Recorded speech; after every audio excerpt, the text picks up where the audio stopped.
السلام عليكم ورحمة الله وبركاته. أعزائي المشاهدين، أهلا وسهلا بكم في قناتي البسيطة. شيماء سعيد بتطلب من جمهورها إنهم يدعوا لها لأنها تعبانة جدا، تعبانة، بتحس بأعراض غريبة وصعبة، وطبعا هتمنعها من الظهور على التواصل الاجتماعي، مش هتظهر على التيك توك الفترة كده لحد ما ربنا يشفيها.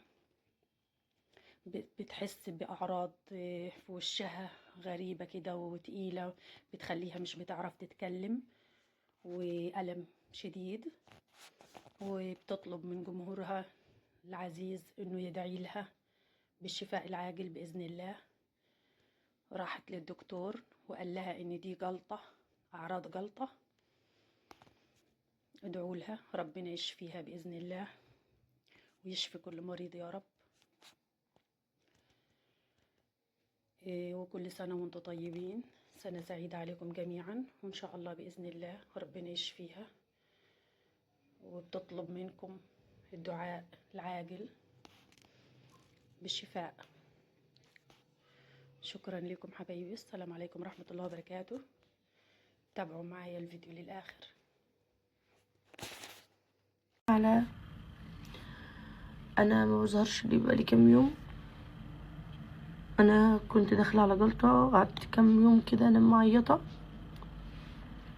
قمت من النوم لقيت بقي ده هنا وعيني دي بتعمل كده.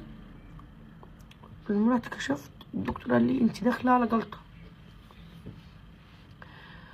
وبقالي 3 ايام ما بعرفش اتكلم خالص، يعني كلامي بيتقل وبقي شكل بقي بيكون غريب. انا مش هقدر افتح خالص. الافتتاح بتاع الكريسماس خلاص انا هاجل كل حاجه، بس عايزاكم تدعولي عشان انا تعبانه جدا. انا ما بقدرش اتكلم خالص، يعني حتى كلامي بقى بيتعبني وانا بتكلم، دي كلها بتعبني. ولما بتعصب بقي ده بيكون هنا، بقي ده بيتعوج بيبقى هنا. ما قدرتش اطلع لكم كام يوم عشان المنظر، ما تشوفوش المنظر ده، ما قدرتش اطلع بيه خالص. فانا مش بخير خالص والحمد لله رب العالمين، بس انا تعبانه وبطلع من حاجه بدخل في حاجه. فانا عايزه اطمنكم عليا واقول لكم ان انا كويسه، ادعولي بس انتوا.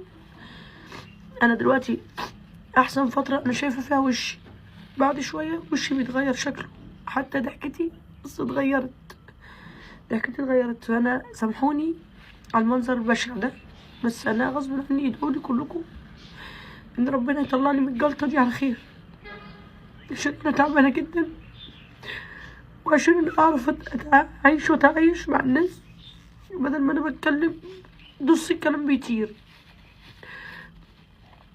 فانا ما بطلعش عشان التعب اللي انا فيه. عايزاكم كلكم تدعولي، ومش هطلع على اللايف ولا اطلع على التيك توك الا لما ربنا يشفيني ويعافيني ان شاء الله. كل سنه وانتم طيبين يا بنات.